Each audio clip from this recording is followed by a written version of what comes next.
Bueno, muy buenas tardes. Buenas tardes. Agradezco la oportunidad de poder estar acá. Yo quiero hacer una breve presentación. Si quieres pasamos la lámina representando a la Fundación Sendero de Chile, una entidad que tiene 12 años de existencia, que ha trabajado básicamente en el diseño y en la ejecución de programas de educación ambiental al aire libre, de formación de guías de ecoturismo, de diseño de políticas públicas relacionadas con el tema de senderos, con áreas protegidas, con comunidades locales, etcétera, a lo largo de todo el país. Pero más que hablar de nosotros, quisiéramos compartir algunas visiones, algunas reflexiones y también poder hacer algunas sugerencias en las materias que los ocupan, que tiene que ver con la elaboración de la nueva Constitución. Desde una perspectiva, desde los cerros. Quiero hablar desde los cerros. Y empezar con esto resaltando la importancia que tienen, tanto en nuestra geografía, en nuestra cultura, en nuestra historia, los cerros y los ríos en Chile, los grandes olvidados desde nuestra perspectiva. En tanto son refugios de nuestra biodiversidad, nuestras dos grandes cordilleras y algunos cordones transversales son nuestros grandes corredores biológicos para favorecer la migración y distribución de nuestra fauna.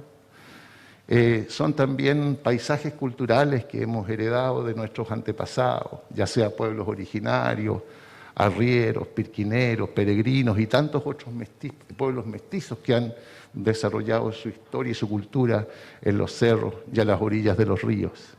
Son también, finalmente, nuestra principal infraestructura ecológica para enfrentar los desafíos de adaptación a la crisis climática y al déficit hídrico que afecta a gran parte de nuestras regiones. ¿Sigamos?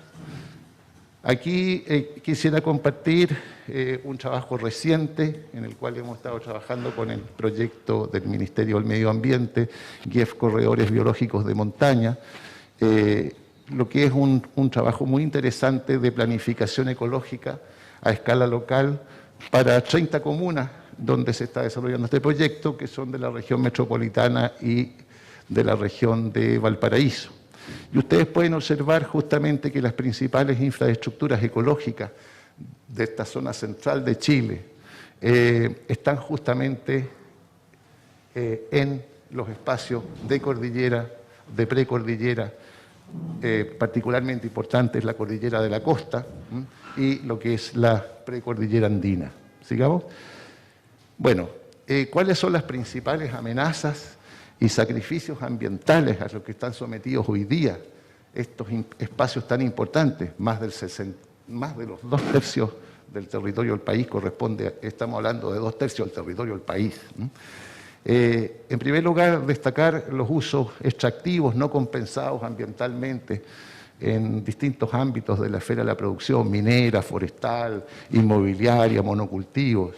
También vemos usos especulativos, ¿ya?, asociados a la instalación de redes de transmisión eléctrica, ¿ya? Algo que se está dando mucho, particularmente aquí en las regiones del centro del país. La fragmentación de las propiedades de cerros en parcelas de agrado, las modalidades de recreación incompatibles con objetivos de protección como lo son el motocross, las bicis de descenso, la pesca y la caza furtiva, los asados y carretes, ¿no?, y en general todo lo que tiene que ver con la depositación de residuos. Obviamente que hay otros elementos como son las descargas en los ríos, descargas de aguas servidas, etcétera, etcétera. ¿Cuáles vemos que son las necesidades actuales y futuras? ¿Ya? En una perspectiva de cambio, de aprovechamiento, de mirar nuestra geografía, ¿ya?, hacernos cargo de nuestra geografía, no darle la espalda a los principales hitos como lo hemos hecho con ríos, con cerros. Y en ese sentido pensamos que hay que dar, que es el momento, aprovechando este espacio único de la nueva Constitución, como para generar las bases para dar un gran salto cualitativo en materia de protección efectiva y no solo declarativa. Protección efectiva de nuestros patrimonios naturales y culturales. aprovechar las grandes oportunidades que se nos abren para el desarrollo rural en nuestro país, en base al ecoturismo, a la restauración ecológica de paisajes, la educación y la sensibilización ambiental. Se trata de potenciar nuevas fuentes de empleo verde y decente, generadores de enormes externalidades en términos de salud y belleza para el disfrute de las poblaciones urbanas afectadas por el sedentarismo y algo que me gusta mucho resaltarlo, lo que se llama el síndrome de déficit de naturaleza, ¿no? Que es una especie de enfermedad que nos atrapa en las comunidades urbanas, digamos.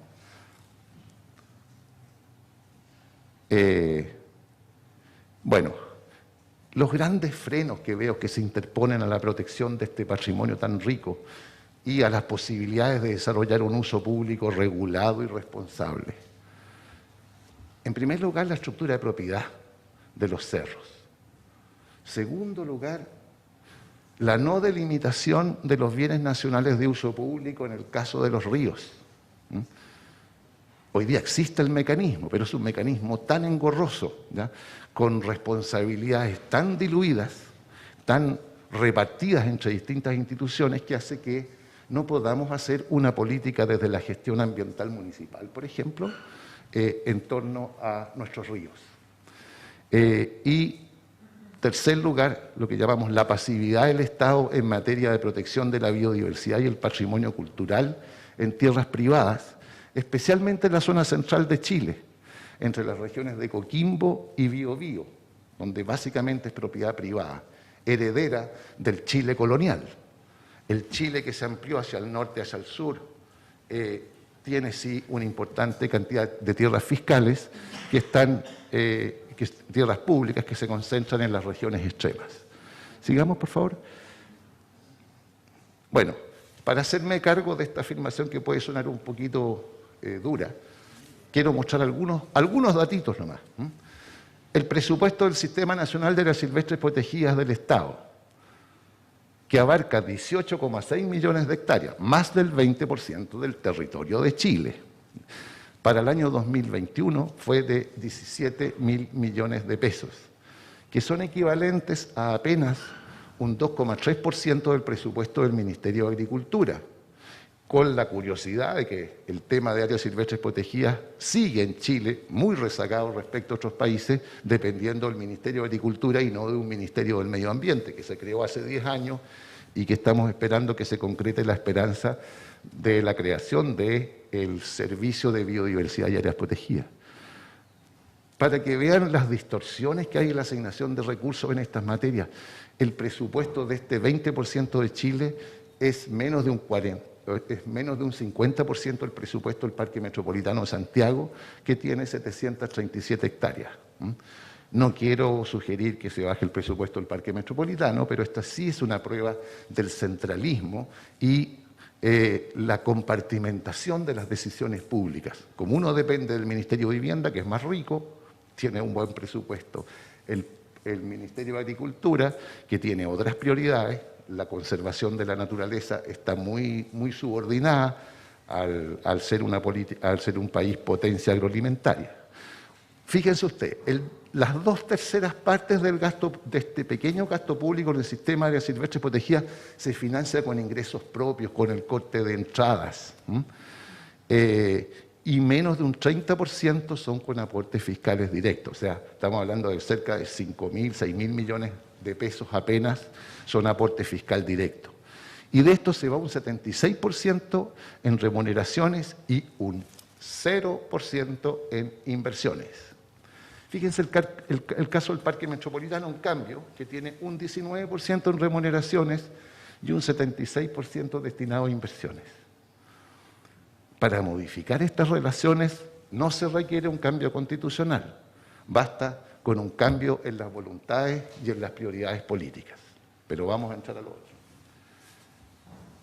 Quisiera, para refrescar un poco, algunas referencias internacionales que son inspiradoras. Por ejemplo, en España se han declarado caminos públicos 125.000 kilómetros de antiguas vías pecuarias o rutas de arrieros conocidas en Chile, que abarcan un total de 425.000 hectáreas, o sea, el 1% de la superficie del país. A partir de esto se ha montado una red de 55.000 kilómetros de senderos homologados, que son administrados y manejados por los municipios y las federaciones regionales y locales de deportes de montaña. Cerca de un 15% de los adultos españoles practican el senderismo al menos una vez al mes, contribuyendo a las políticas conservacionistas de turismo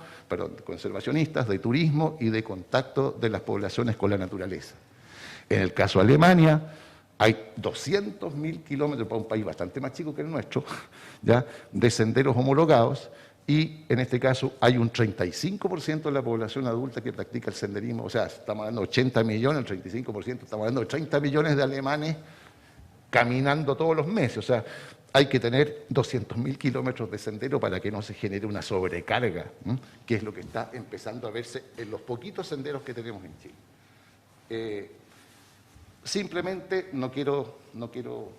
simplemente para que vean lo que es una red continental de senderos de grandes recorridos. Hay senderos que van de Noruega hasta Portugal. Hay senderos que van de Grecia al norte de Escocia. Estos son la red de los senderos de grandes recorridos europeos. No solo los europeos. Este es el primer gran sendero de gran recorrido, que es el sendero Los Apalaches, en los montes Apalaches en Estados Unidos, que atraviesa por una cordillera muy similar a la nuestra, digamos, en términos de que es una cordillera cercana a la costa, ¿no?, que también son 3.500 kilómetros, más o menos, piensen eso, viene a ser un porcentaje importante de nuestros 4.200. Sigamos. Este ya es casi un extremo. Canadá es muy grande, ¿no?, y tiene 3 océanos, unidos por una red de senderos que van desde el Atlántico al Pacífico y al Ártico. Un país parecido al nuestro en términos de su localización en el hemisferio y tener esta característica de ser largo y flaco. También Nueva Zelanda. Sigamos. Pero no solamente hablar de estos países que muchas veces queremos llegar a ser como ellos en muchos aspectos, sino que también hablar de lo que pasa aquí en Latinoamérica.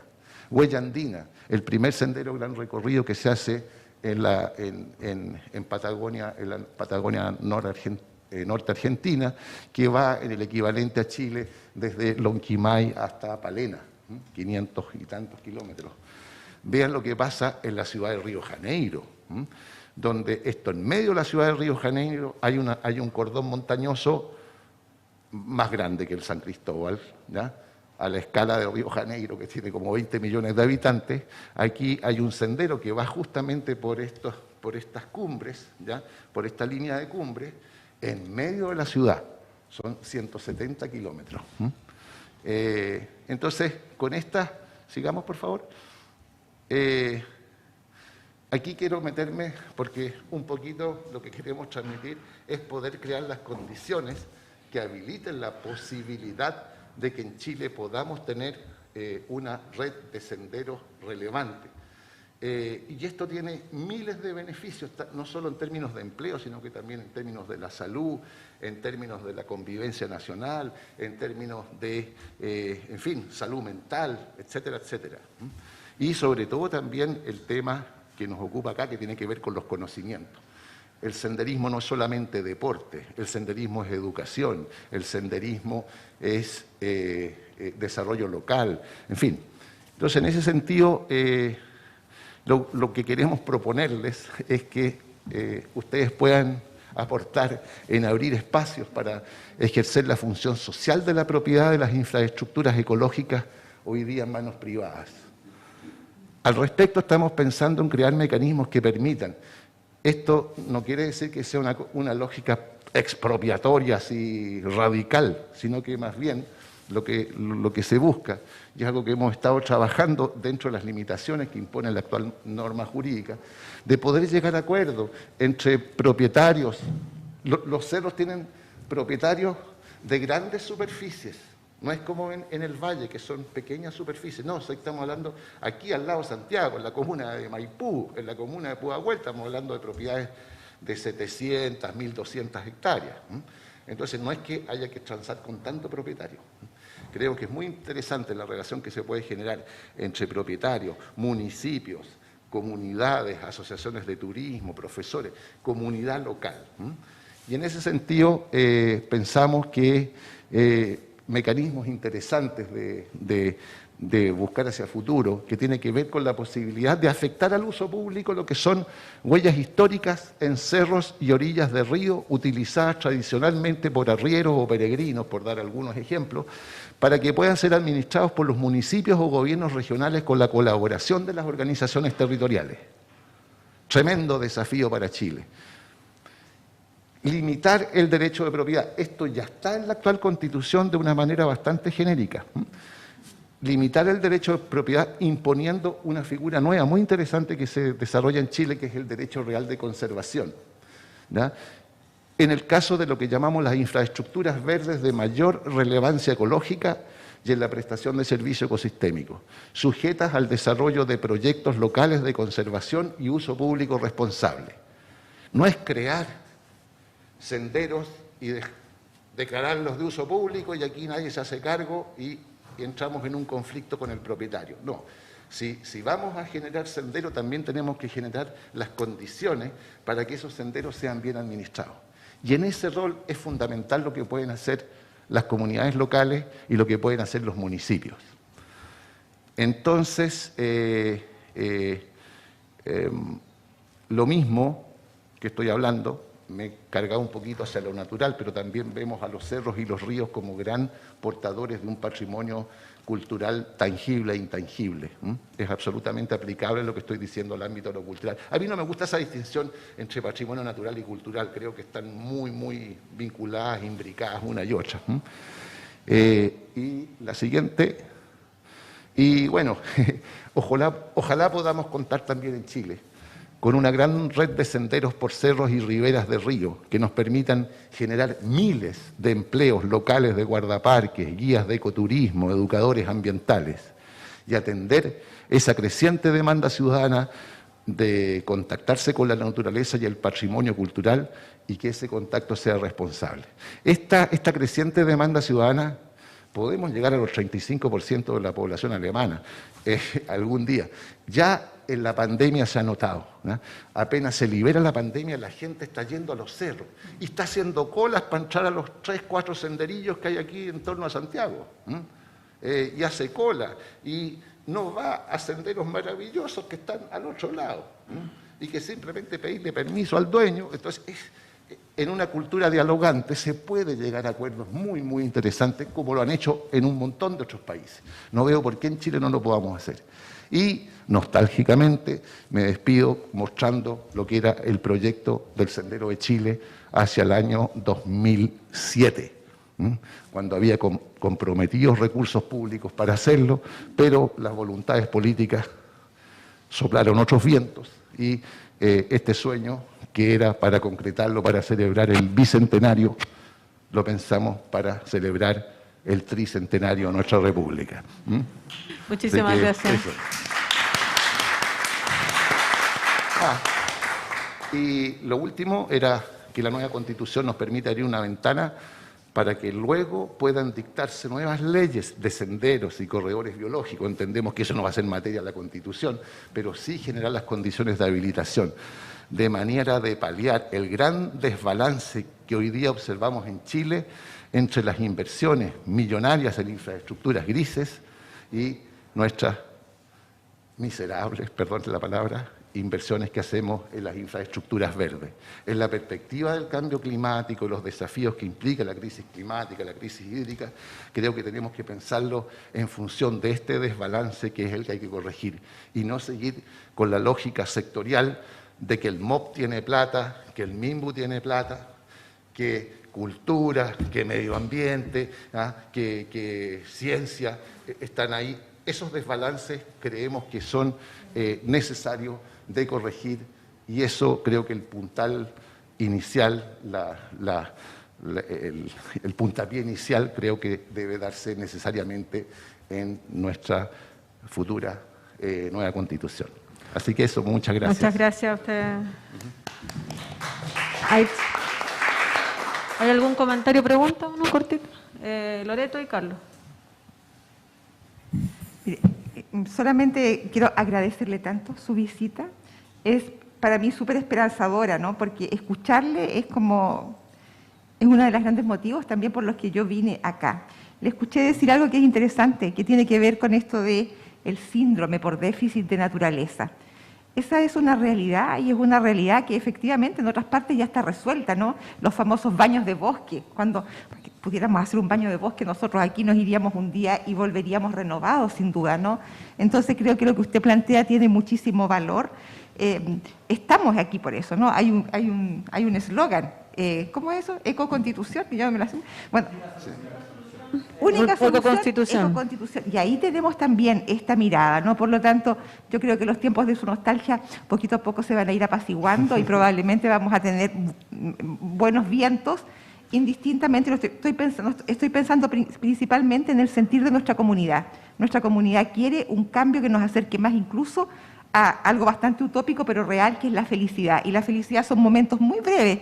Y cuando uno está en medio de la naturaleza, desconectado del mundo, sí que se puede lograr a ratos, ¿no? Yo creo que todos nos lo merecemos, así que tenemos que seguir avanzando. Muchas gracias por haber querido venir a ilustrarnos con esto y ayudarnos para hacerlo mejor. Gracias. Gracias, Loreto. Carlos. Sebastián, muchas gracias por la sencilla y clarísima presentación que entusiasma. Fíjense que si cambiáramos el modo en que enseñamos las escuelas, tendríamos cientos de miles de estudiantes recorriendo los territorios y aprendiendo de su aquí y ahora, fuera de las aulas. Así que muchas gracias. Bueno, muchas gracias. Muchas gracias nuevamente.